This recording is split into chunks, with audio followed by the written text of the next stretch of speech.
So please help me welcome Dr. Kenneth Tse. Hi, everybody. Sorry, I can't see you, but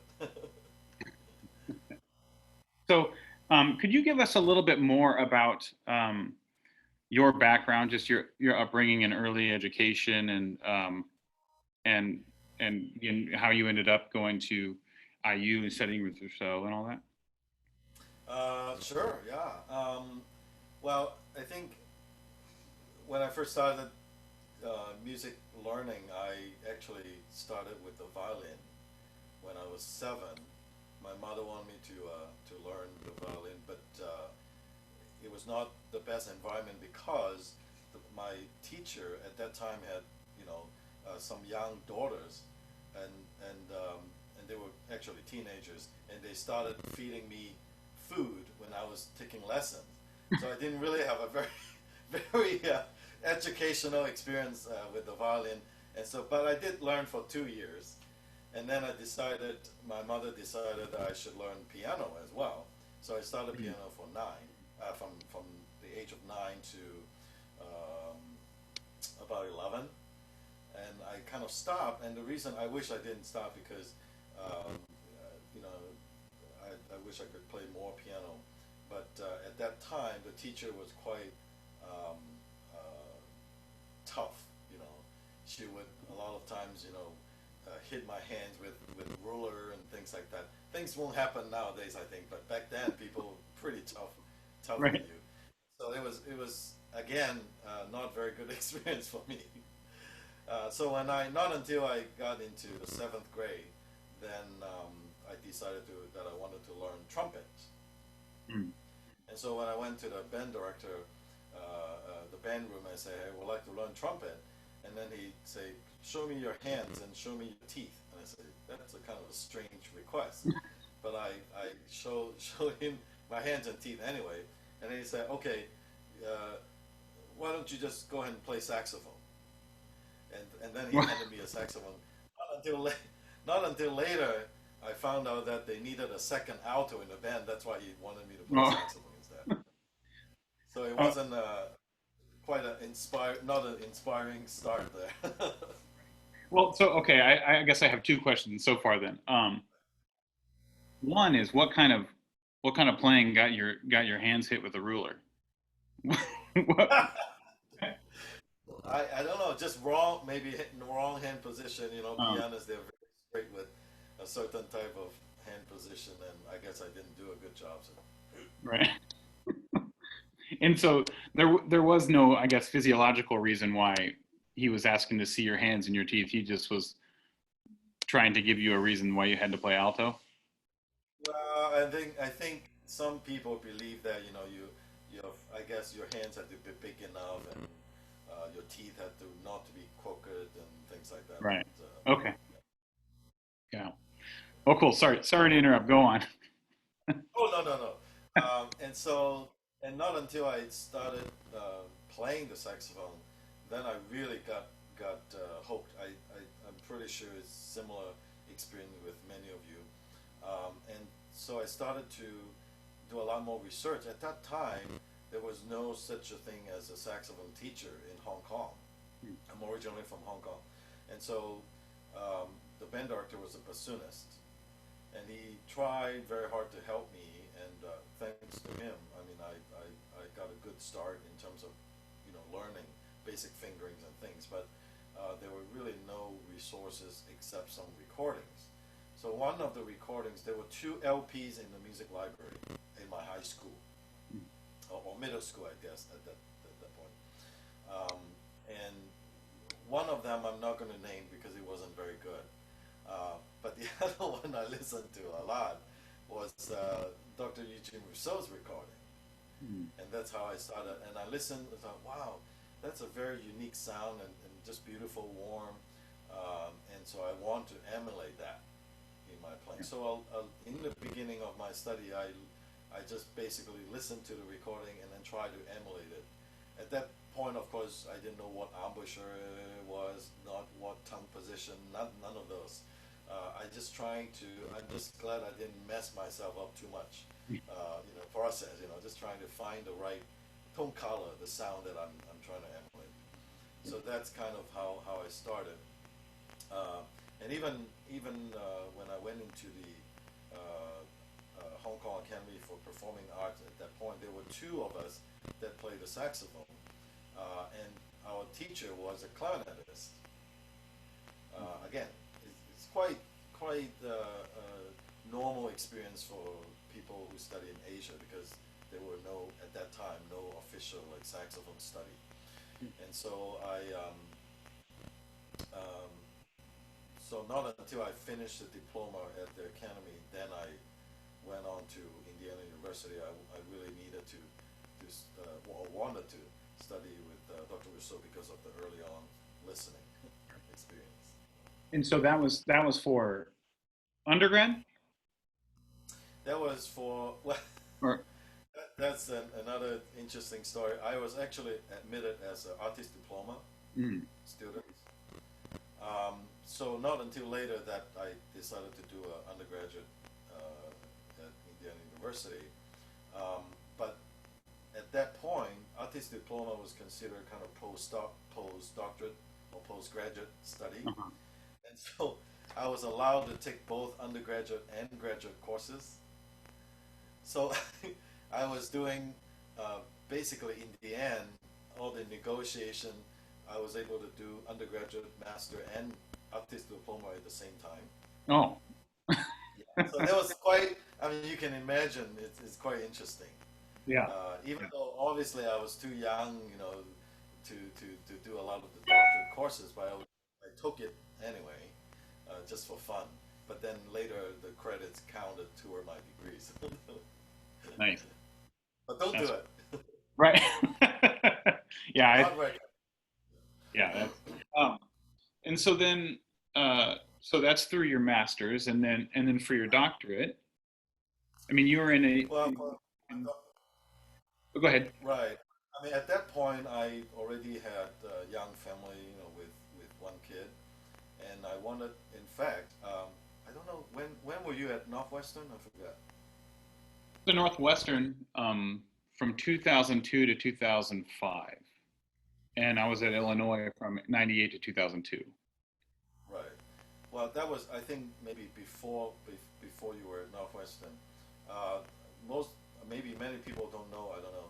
I actually auditioned for Dr. Hamke, Mm, and I remember Leo Skirgu and Jonathan Houghton and Dr. Hemke were in the audition panel. right. I mean, of course, you can tell. I mean, I was nervous playing for these guys, Mhm. and I was fortunate enough. He actually offered me an assistantship, Mhm.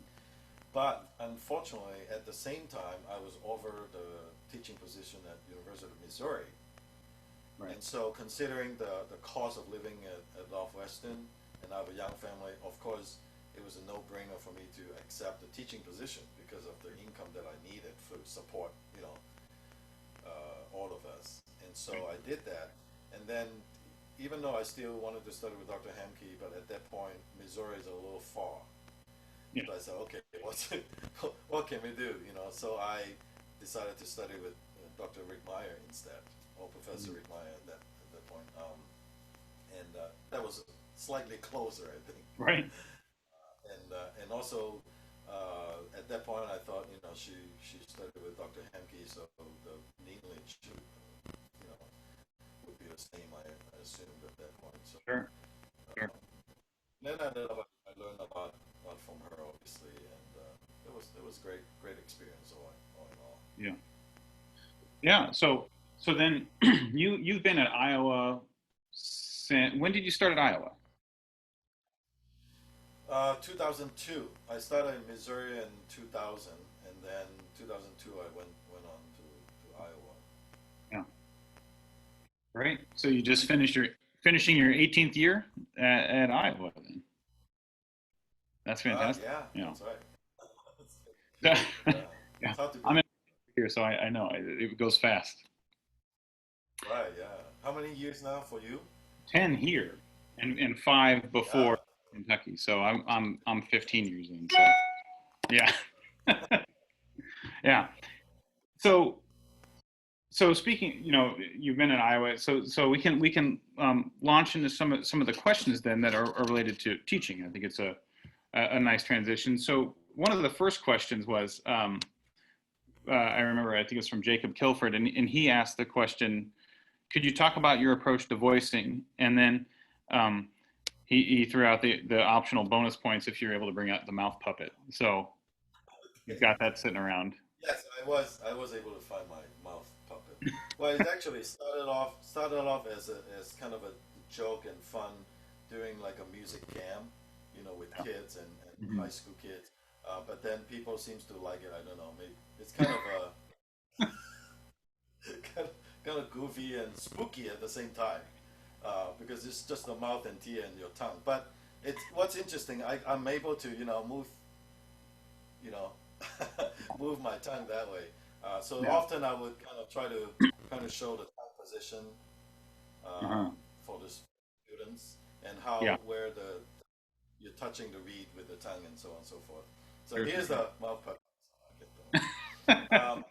Well, I mean, in terms of voicing, it's as you know, it can be a very large topic here, but I'll try to answer as concisely as possible. Um, Maybe start. We all talk about. I'm sure you talk a lot in your teaching too about voicing and everybody else. Um, in my experience and from my experience, I kind of trying to consolidate in ideas into kind of um, one big idea, and I always consider the voicing is not just when we think about voicing. We often people think about tongue position or your airspeed, maybe even. But for me, the whole unit consists of basically four parts, and this mouth puppet can kind of help. So the first part is basically the embouchure, how you form the embouchure. But forming the embouchure, most people don't realize how important that is, because as soon as you form your embouchure, for example, if you form like a more clarinet embouchure, like a smirk kind of embouchure, immediately your oral cavity is restricted and it's very different shape inside.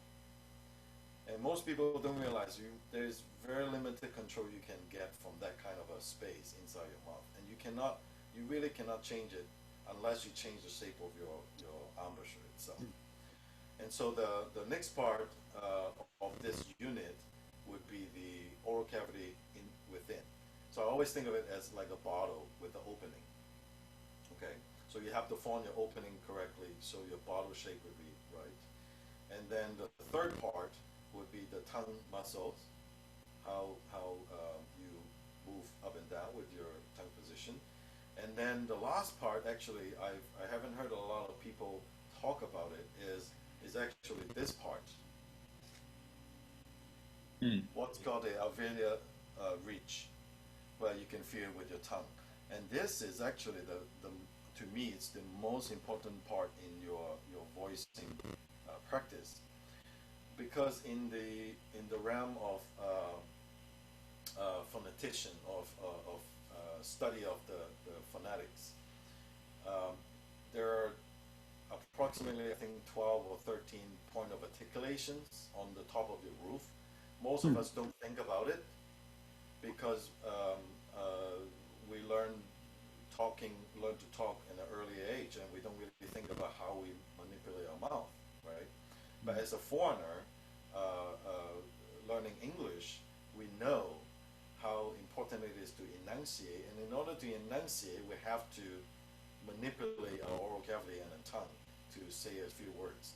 And what's interesting is you can only have kind of one position per sound. What I'm saying is you can't have a tongue position that stay maintained in one position and trying to say different words with it. You will not succeed in enunciate correctly the sound, and people probably won't understand you. So to me, learning the voicing and, for instance, altissimo playing, or blowing overtones, most people, they kind of just blindly shooting at it, right? I mean, we're all done that in our study. It's kind of painful that way, but what I try to help the student is to really find the point of articulations on top of the, most of the attack is actually happening in the front of your mouth. Hmm. So if there's one thing that if there's one thing you guys remember from today, I would say that all your focus would be in the front part of your mouth. Rarely, at least in the classical playing, rarely do we move so far back. So all of the syllables that we say, it's relatively higher pitch. So this four areas, I mean, without expanding too much, so I kind of think of it as a whole unit when I think about voicing. So we can't really just plainly talk about the tongue position or even the syllable, because a lot of times the tongue, there are two functions in your tongue. One is to guide, to do articulations, and then the second function is to guide the airstream. So everything is really, really connected in terms of voicing. So then in terms of, I mean, it's a very holistic approach, right? And so how do you, for a student who hasn't wrestled with this concept before, how do you use syllabic models? Do you use visualization? Like, what are some of the tools that you use to help them with it? Yeah, that's one of the hardest things to write about often, because sometimes students will send me an email and say, "Can you talk about voicing?" You know, Right. Right. you know, how am I going to type? First of all, it'd be a very long email. Right. So it's much easier even in this kind of video setting. It's hard. Mhm. It's best if you have an example. When we're playing in a lesson setting, um, and a lot of the times that I focus on is really what I also recommend students to try to learn is the nuance of differences when you do certain things with your oral cavity or this unit, because often that the nuance is very small. Well, I mean, it's redundant. Nuance is Right. small, uh, but uh, it has that tiny bit of movement. It has a huge impact on how you project your sound, how you control your sound, how you control the altissimo notes, and so on. Right. So I think a lot of students, they don't realize how much impact that little bitty movement has. And so a lot of times in lesson, I would kind of try to play something for them, or I try to, when they play a note, for instance, and then I'll say, how about imagining you're saying such a syllable? And then they would try that. And I would also try to, because when you say a certain syllable, I would extend that sound. For instance, if I say the word car or the word key, the two common words I use all the time is, when you say the car, your ear is really interacting with the middle of your upper roof. When you say key, is very much forward. Right. You cannot use your car tongue position to say the word key. It just won't happen that way. So in a way, um, the comforting thought is that if you have the right syllable, right position, and you find that spot for a certain altissimo note, you should be able to achieve that, Hmm. um, and or at least helpful. I'm not saying it's going to be easy, but at least in that direction, you're not really just shooting blind. Uh, Right. So, and you're thinking this in terms of tone quality and resonance and all those things combined. Everything, yes, everything. And I think we talk about embouchure so often. Why we use a certain, why can't we use a more, you know, pointed corner and pull down chin? Obviously you can, Mhm. but acoustically, you cannot argue that it's going to give you a very warm sound, because there's no room inside your mouth. And the illustration I always use is, again, when you are doing like an O shape. I don't know if you can hear it from here. You hear the resonance that can Right. create when the mouth is much more open, right? But if my Mhm. mouth is very close, there's no range inside the Right. mouth, and that when the reed first vibrates inside our mouth, the reflection of the sound is within our oral cavity, not inside our horn. So, in a way, your sound is already formed inside your oral cavity first, and then comes out of the horn. So you're addressing it in terms of upstream versus downstream resonance and how they affect each other. Right, right. But again, mostly, and this research was done by Dr.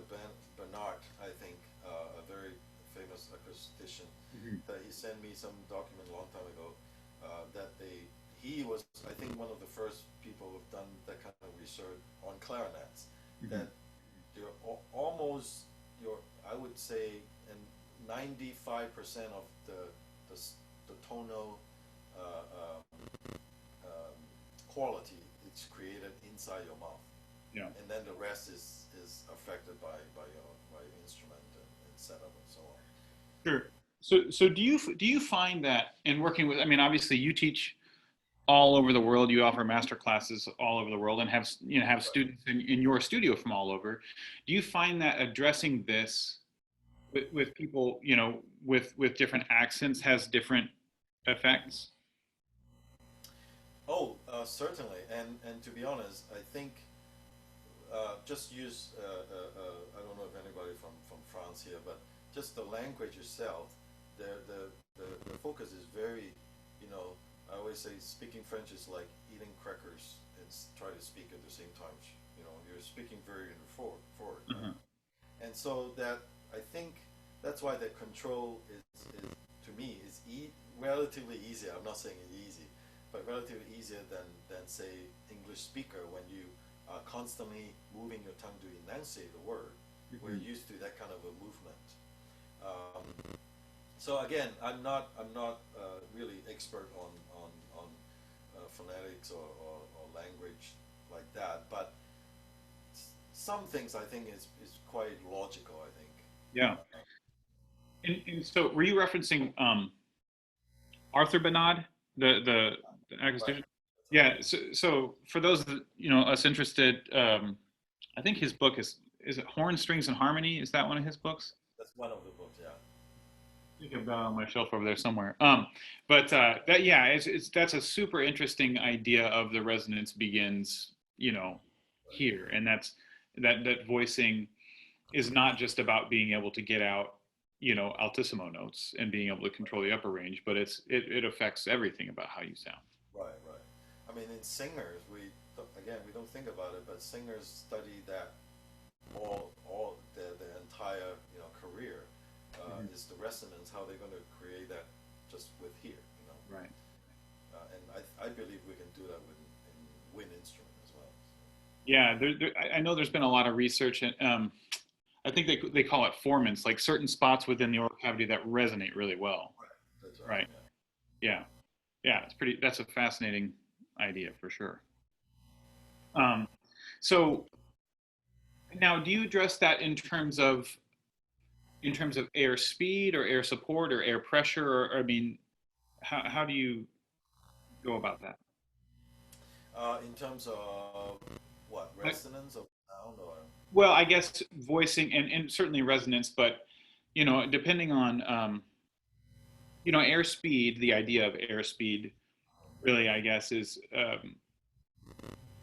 an idea that is relative without the instrument, but not necessarily with it, because as we all know, like if we were moving the same amount of air through the instrument as we are through an open right. aperture, you couldn't sustain a note for but maybe 8 or 9 seconds. So the idea of how it's interacting with the reed and the mouthpiece, I guess, when you're talking about how the air affects it and how our oral cavity shaping affects it, do you address that airspeed at all, or is that just part of the built into it? Well, yes, obviously, I think as I mentioned earlier, I mean the whole thing with airspeed is kind of related again to it depends on the range of the instrument, obviously, Sure. um, and depending on the syllables that you're saying. Some syllable, higher syllable is going to create just a little bit faster airspeed, for instance, or if it's lower sounding, it will be slower airspeed. But I'm thinking more in terms of how your airstream interacting with the instruments. Mhm. And a lot of people don't realize that Altissimo range, for instance, I think on the alto saxophone, and again they have done study on this, is anything that beyond your A, okay, with the octave keys, Mhm. uh, I guess there would be A, what, 5? Yeah. Yeah, so anything that beyond that note is your oral cavity affect almost completely the sound and the control of that range. Anything below that point is called, I guess the acoustical is called a cutoff frequency. So below that A, which is called C, right? Below Mhm. that C, your instrument has much more involvement in that control, and people don't realize it, and it's hard to talk about it because what I'm saying is, if anything goes wrong in that range, is your problem, not the instrument. Nobody likes to hear that. You know, I don't like that. I want to say something is not right with my reed. You know, this is Right. bad. But the matter of fact is, everything is controlled by you, and that's why I emphasize a lot with my student the control, especially on the Altissimo range, because you're the only person who can really, really, truly control everything. Yeah. And the earlier you can garner that control, airspeed, you know, and so on, the better, the easier you will get, you know, in the long run, I think. Sure. So when you're talking about that, you're responsible entirely for the control up, or almost entirely for the control above the A, on top above the staff. Right, Um, I mean, obviously that's relative to shorter tube fingerings. right. Um, is there any percentage of it that also, like, for the long tube fingerings, like let's say fourth line D up to F sharp or something like that?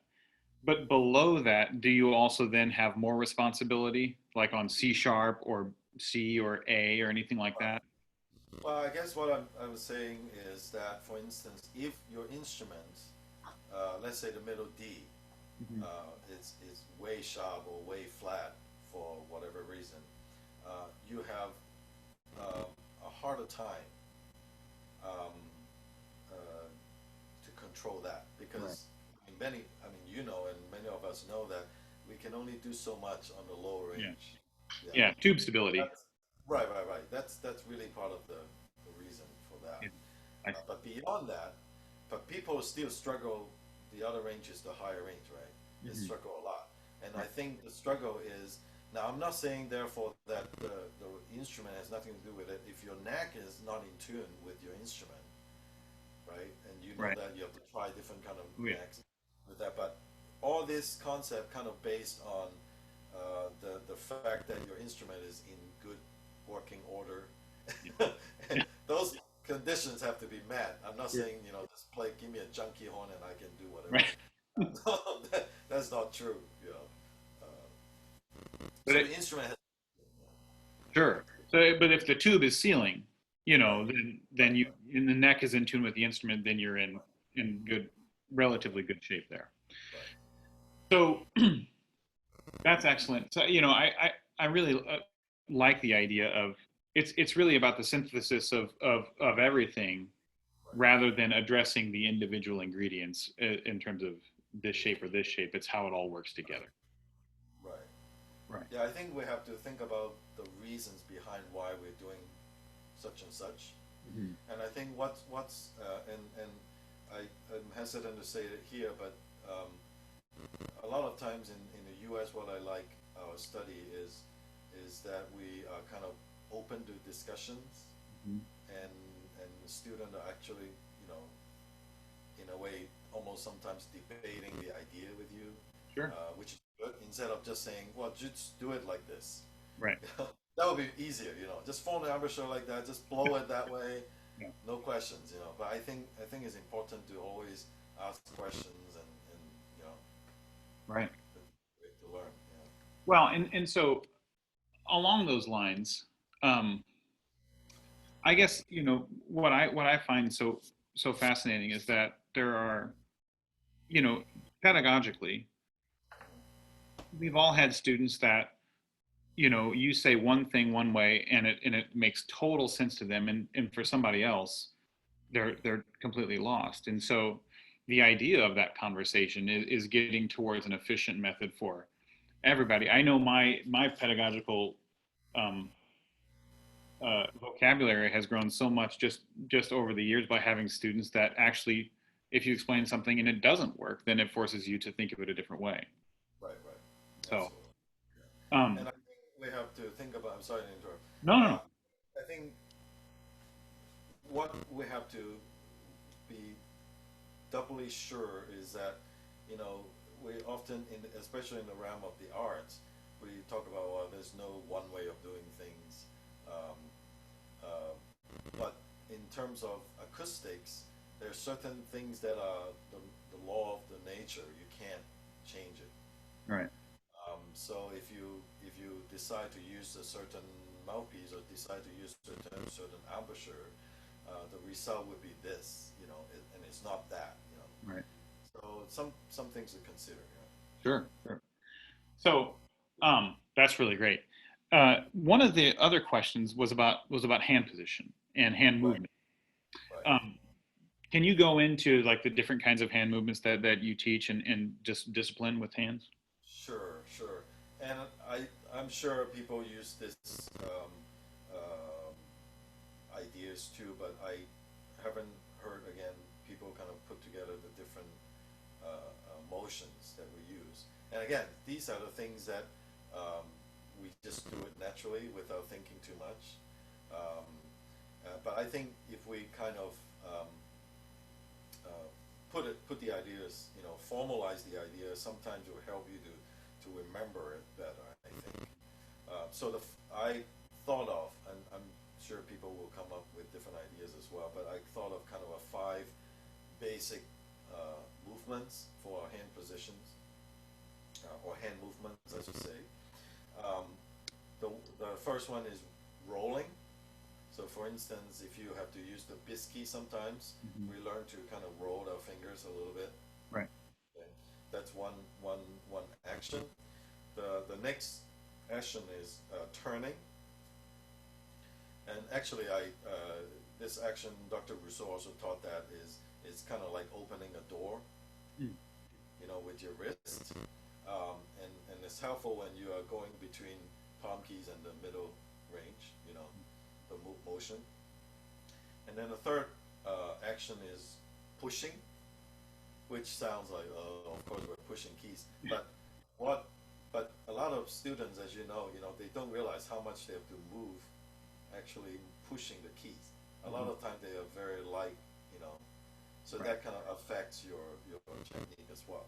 And then number four movement is sliding. Okay, so what sliding is, for instance, it often happens in your right hand when you slide between the keys. Mhm. When you have to go up to the C3 and TATC, you Yeah. slide quite a bit.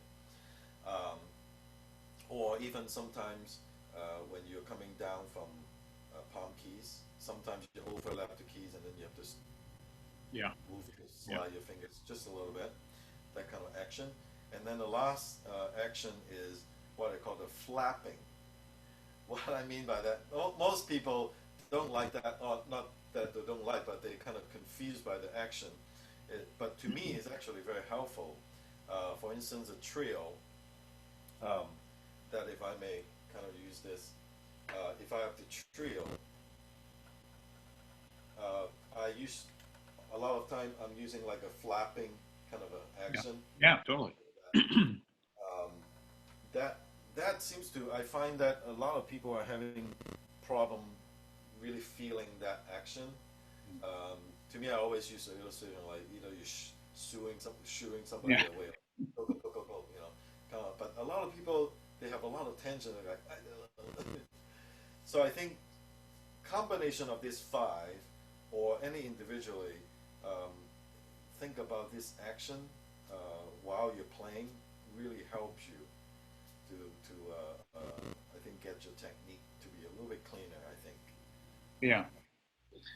So, um, with these motions, like it seems to me that two, maybe three of them are really attributed to the wrist, right? Mm-hmm. In terms of, so like obviously flapping, if you're not, if your wrist isn't moving, Right, you're done. right, Um, right, right. if the one, I mean, turning obviously is wrist, but rolling, that has some implications for wrist movement too, right? A little bit, yes. Yeah. Sometimes, So, when you're rolling between the B and the A, yeah, mhm, sometimes you can't really use the wrist too much. Yeah. yeah.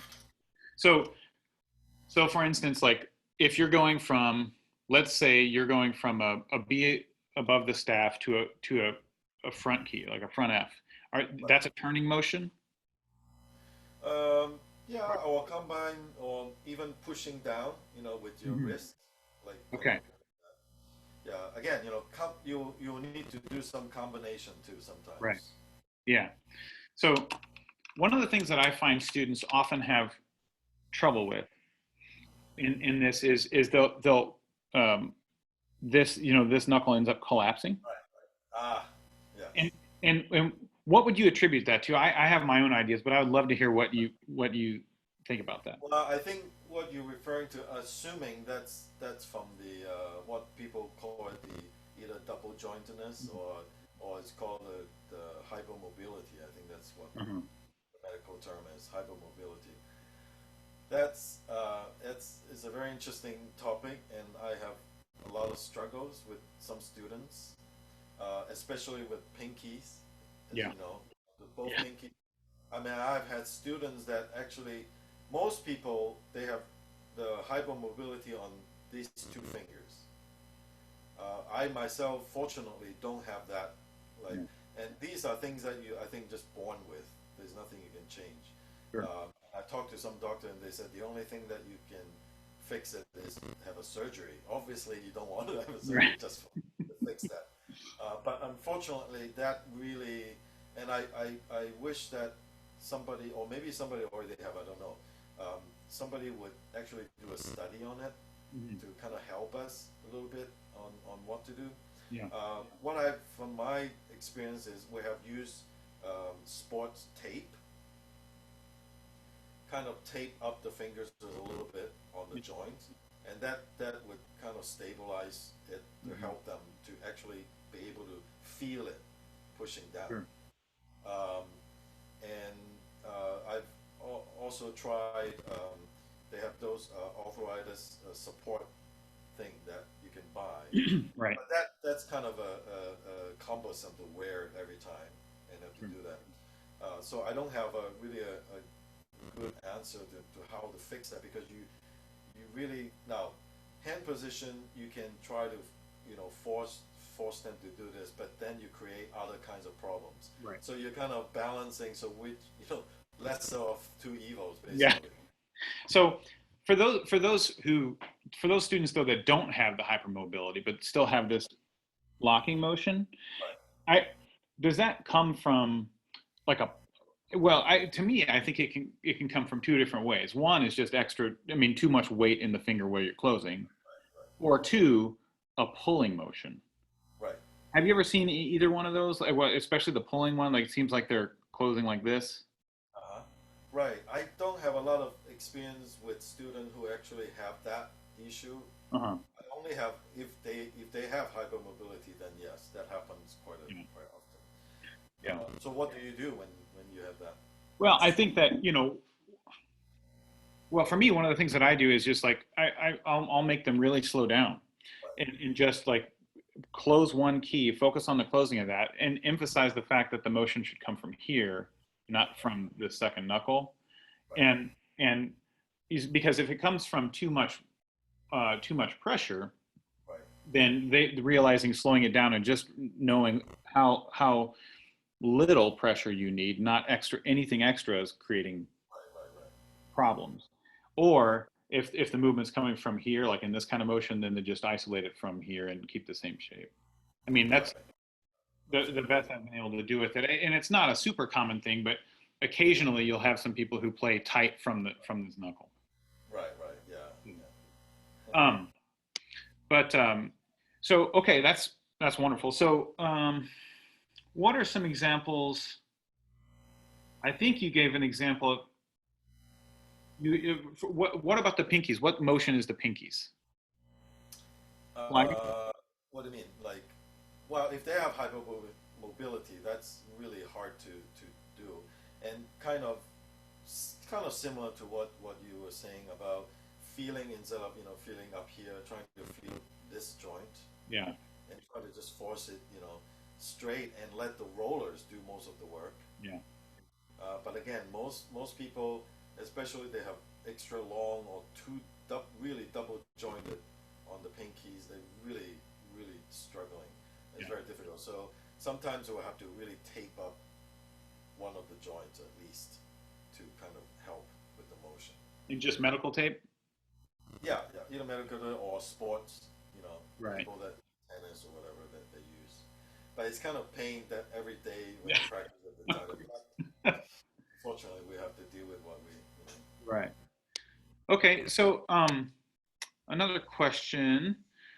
Could you talk about your experience performing and teaching outside of the U.S.? What advice do you have for saxophonists looking to perform and or teach abroad? Yeah. So when they mean performing, like trying to set up performances, or what are they referring to? Do you know? Um, well, I don't think it was. I don't think she specified. I think that question was from Grace, and she's on here. So Grace, if you want to enter anything, if you want to be give us a little bit more info, then I think.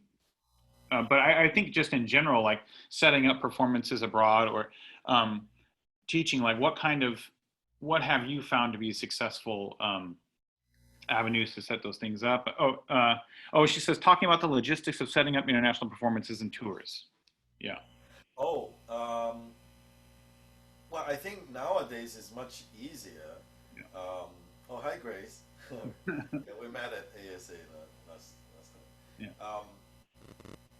I think it's it already. I sense that a lot of people are doing it already. Mhm. Through either Facebook or just through performing at the World Congress or something. They already meet some friends, and they just go ahead and ask them. Well, in my experience, when I was in college, and I often recommend my students to do is don't wait until you graduate. Mhm. That's too late. By the time you graduate, you're supposed to start a professional career, but by then you won't have time to do any connections and so on. So when you're students, try to reach out to your colleagues. And nowadays, I think people are more inclined to do that. Just reach out to people through the online community. Or even through now your masterclass online. Group people. I'm sure they've seen a lot of different people, and Mhm. so just don't be afraid to talk to them and say, hey, I'm making a trip to Taiwan. Can I, do you know where I can contact and so on? I mean, you yourself also play quite a bit in Taiwan, Yeah. um, and I mean the fact of the matter is nobody is really going to wake up one day and say, okay, I should invite so and so to come. Right. Yeah. You have to do most of the legwork yourself. And don't be afraid to contact people and then ask. I mean, the worst case scenario is that they say, sorry, we don't have money. And if you don't, in the beginning, you're not going to earn a lot of money. Yeah. You're going to have to do something out of pocket. I'm not saying, therefore, run your credit card crazy and get in debt, but not at all. But, you just do your best to find whatever funding you can to pay Sure. for your expenses. Um, yeah, so that would be recommendation is just to reach out to people. Don't be shy. Yeah, and that's a great advice. I mean, it tends the idea of networking tends to be a dirty word, but I mean, I think really it's when you expand your circle and meet more people and interact with everybody. I think that it doesn't have to feel slimy at all, and that's the thing. I think being entrepreneurial and trying to say, all right, well, I would like to do performances in this place and start to see who you know there and work out from that. Right, right. And I think one thing great, if you don't talk about international, but I think in the U.S., in um, Asia or in Europe, for example, sometimes it can get political, even Mm. in the musical world. But I think in the U.S., as far as I know, the saxophone world anyway, even though yeah we have different areas and different schools and so on, but we're all very friendly with each other Right. and we like each other as far as I can tell. At least I want to think of it that way. Yeah, yeah, of So course.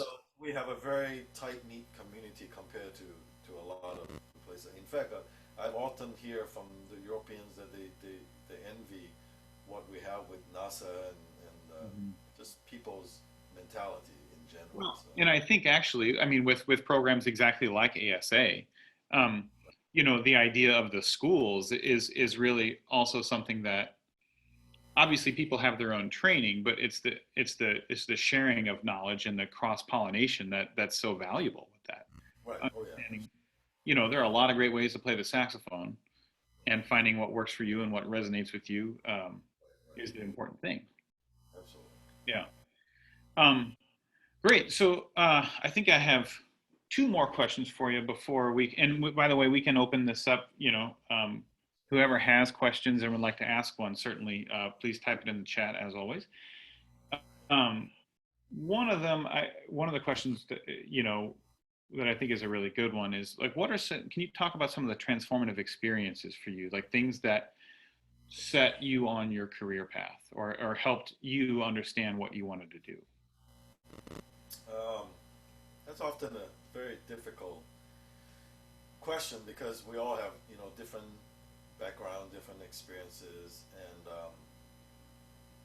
and it might sound crazy to some, but um, I'm sure a lot of people have the same experience as I did. Was when I first started saxophone, I really all I wanted to do was to study with this American saxophonist, Eugene Rousseau, Hmm. and I didn't really think about okay, of course my parents had a little bit of concern, just like any other parents. It's like, oh, you want to do music and you want to study abroad, it's a lot of money, and what kind of job are you gonna get? Right. And at that point, I really don't think so much about that yet, or maybe I should have, but I just, my energy was all spent on just learning what I love. Sure.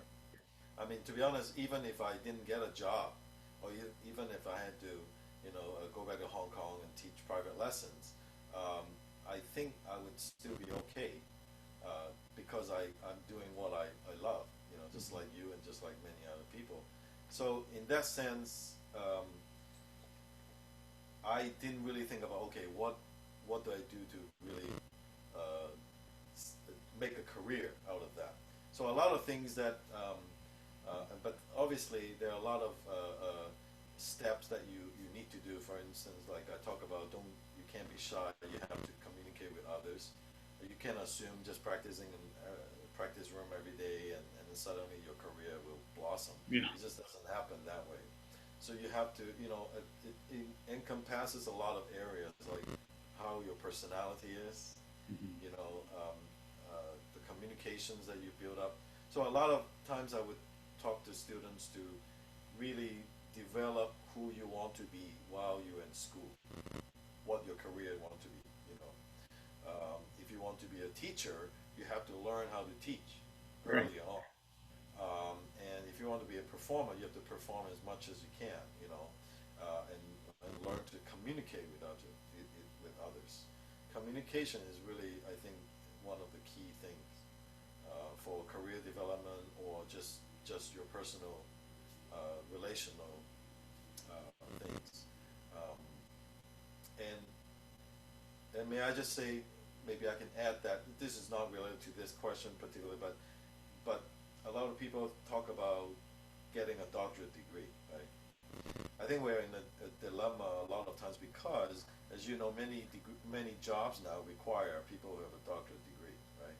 Right. And obviously, we don't want to have too many doctorate students, but if they don't get a doctorate degree, they don't get a job. But if they get a doctor's degree, too many competition also, right? Right. So I often just recommend student to think of it a little bit differently, because when I did my doctoral study, even though at that time I already have a job and didn't need a degree, but I wanted it because of my own enrichment, Mm.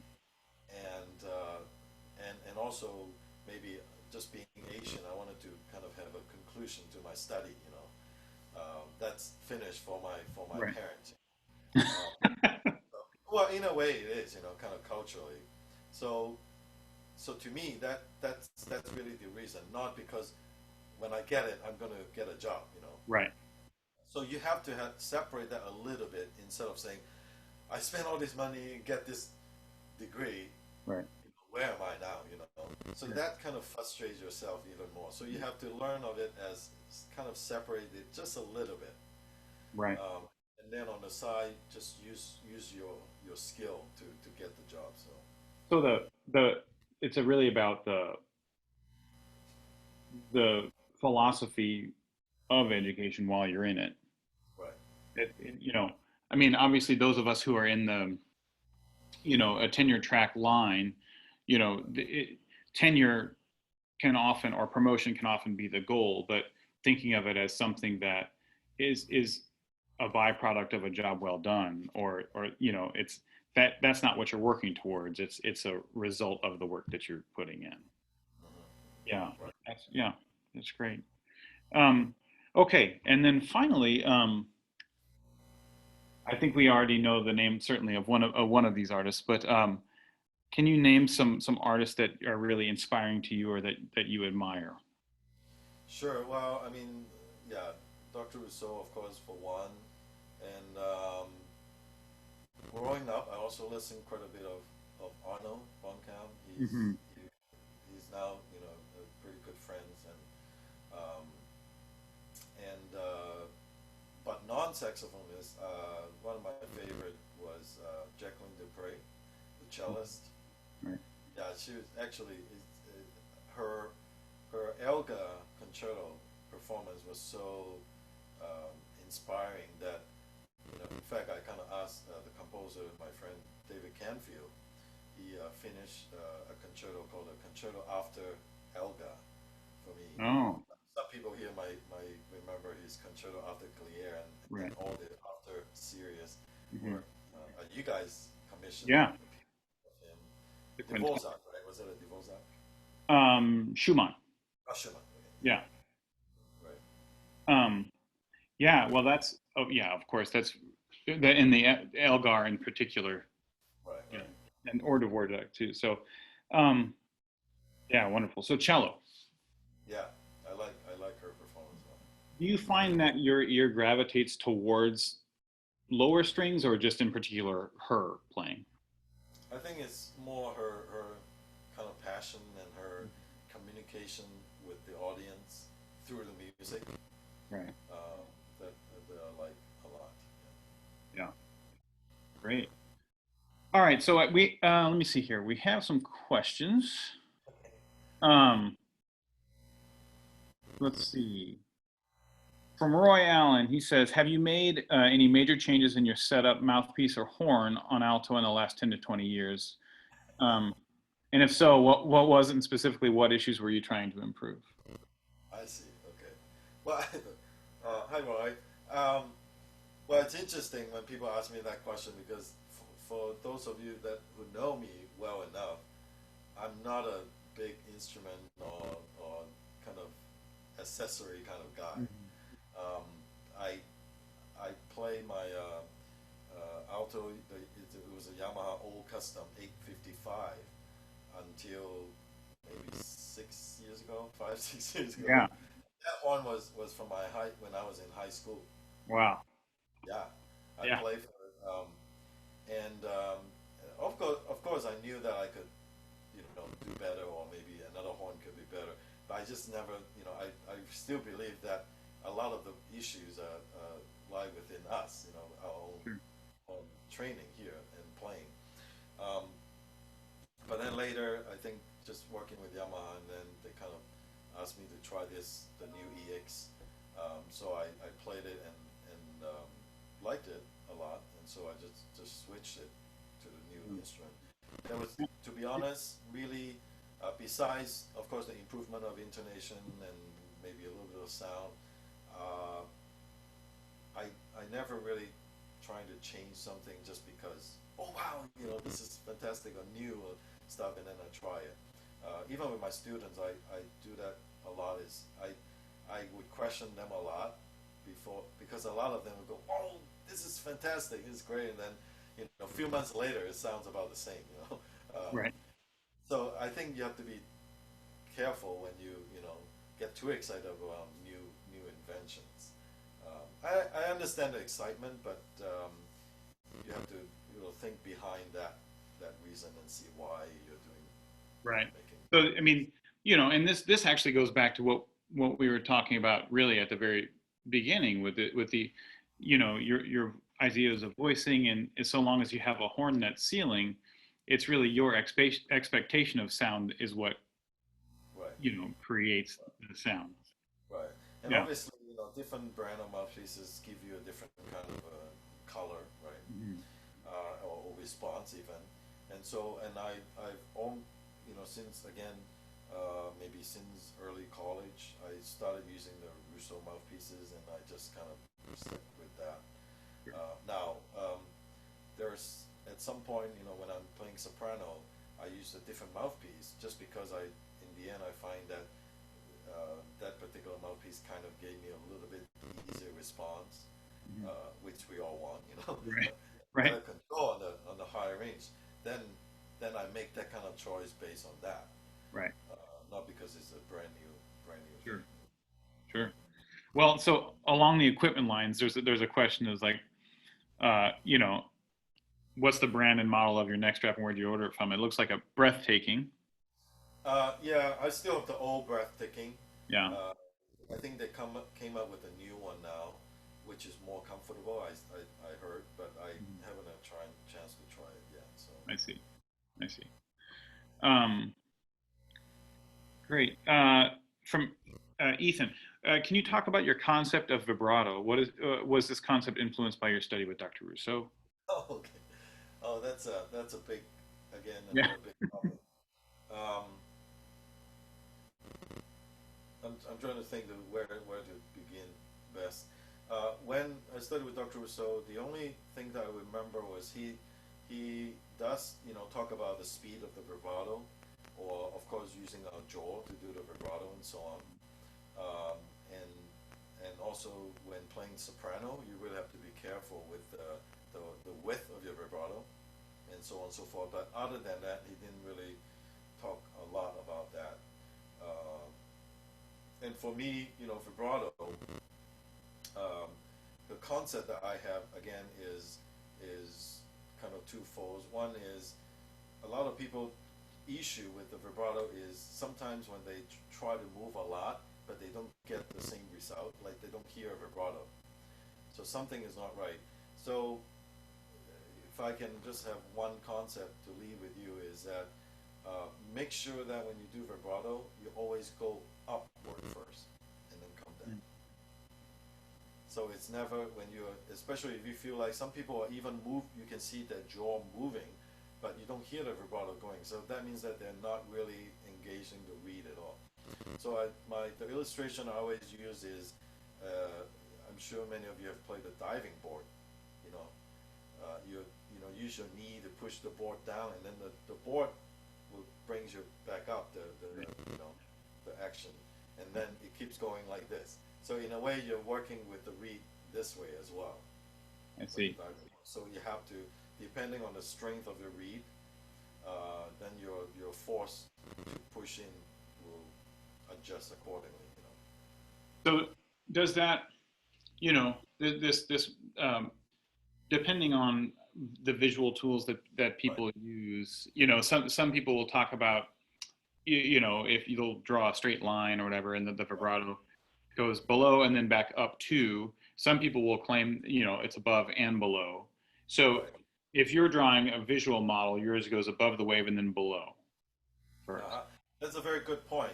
Now, most people, and that's also a very common illustration where you go up and down. Right. So I think I often will tell the students that they have to, these two concepts sounds like they are contradictory, Mhm. but when you really think about it, it's not. So the first concept is like what you said, when you're actually doing the action itself, the pitch has to go up first and then go down and then go up again like this. Right. Because that's the only way you can hear. A vibrato is really just a small, tiny tone band, basically, right? Mhm. So that's the first concept. The second concept is, but in performance speed, in actuality, you cannot hear too much the pitch changing up and down. So you have to, Dr. Russo will often say that you have to think of the vibrato underneath the tone. And that's a very abstract thing because obviously the tone is not underneath the note itself, you know. But when orally, I think we have to be able to differentiate the difference between having the pitch itself moving around and have the pitch being stable and then the vibrato underneath it.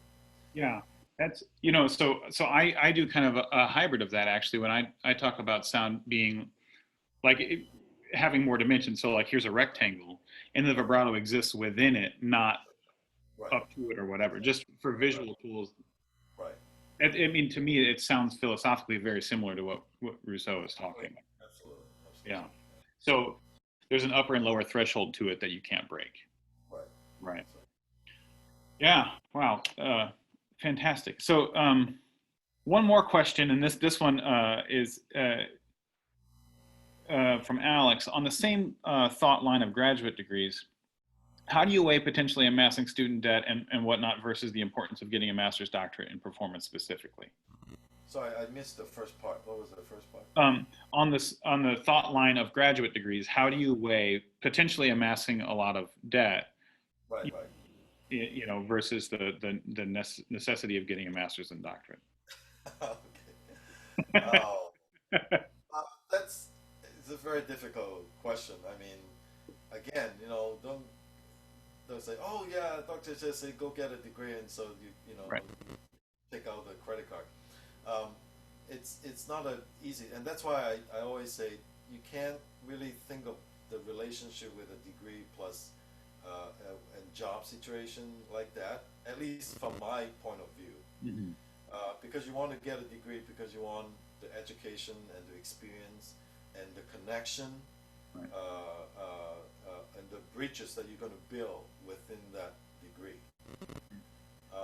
So what I'm saying is, even once you get the degree, and if you don't have a job immediately, it's not the degree's fault, or it's not the loan's fault. Mhm. I think you have. I know it's very difficult because we all have to make a living, and people might say, well, it's easy for you to say because you have a job. Yes, it's easier for us to say when we have a job. Yeah. But that's why I'm encourage people. If you have to be double sure that that's what you want, not because of the job situation that you must get it. Even though that's true, also. Sure. That's it's very difficult to balance that, but you have to think of it as an educational and just enrichment process rather than like I have to have a job just because of that. So I mean, I can't say in the case of for Alex, whether you should go ahead and get in debt for a master and doctorate. Um, you have to make your own decision. But there are, fortunately, in this country, we have a lot of schools that are offering assistantship now. Mhm. So I would say, you can definitely select, okay, I'm going to maybe get a degree, get an assistantship while I'm doing master's or doing doctorate, Mhm. depending on the situation, Yeah, and I think that especially when you're thinking of from the value of the education perspective, and that I mean I just think in terms of higher ed right now, unfortunately, the idea of higher education, I think we need to think of it from that way versus like you need this in order to get a job. It's the value of the education itself, and so it's the idea of cost versus value, you know, and balancing that out. That's a kind of it has to be a personal decision, of course. But yeah, I agree. So, all right, we have one more from Henry here, and he says there are several fingerings for Altissimo G. I can play Altissimo A to C, but G is difficult. Which one do you prefer? You have a you have you have your favorite G fingering? Well, I wouldn't say favorite, but I do have fingerings. But before I tell you the fingering, I think again. So that's um, remember a lot of the altissimo notes, the fingerings are secondary. Now I'm not saying therefore you'll forget about fingering, just play whatever. But um, what it is the reason why the G and the G sharp are more difficult is just because on that range that you have to have just the right amount of air speed and just the aim, the correct aim. We talked about earlier about the different point of articulation in the mouth, right? So if you are thinking it's too backward, which is most people's problem, you're gonna crack lower. Mm. So you have to think about more forward aiming on the roof of your mouth to get that G. So from that, and I would also recommend practicing just matching the tone between the front fingering to the palm keys. Mhm. And that's often a way to really help you feel what exactly is necessary to do, change your tongue position and so on. So, okay, along these lines. Sorry, this makes me ask another question. Do you find that there are specific voicing ranges within the altissimo, like this, third to a fourth voices a certain way versus, I always think like a front E to front G or A flat. I mean, voice a similar way versus a G sharp to a C or C sharp have a different approach, and then above are Right. at And so least. that's why I kind of always focus on, because you can talk about the where your tongue is forever, and you can talk about the shape of your mouth, but again the aim of your air, there's only a few spots Mhm. most of the time. So mostly you're here or here, Yeah. or even further front to the front teeth, you know. And so when you're thinking about the G or G sharp, you might be pointing around here, and you can think about the syllable that you want to use, Mhm. right? It's Right. more like versus Right. So and find that spot. also built into this idea is the understanding of what part of the tongue you're aiming with. Um, you don't really have to think about it. Just like when you say the word key, you're not really moving your Yeah. tongue, shaping your tongue, I should say. Your tongue has to be in that position to make that sound. Mm. So I see. similarly to a G, your tongue, when you think about that syllable, or let's just make an example of saying, your tongue will immediately go to that spot. Right. If you force your tongue to be lower, let's say I'm staying down,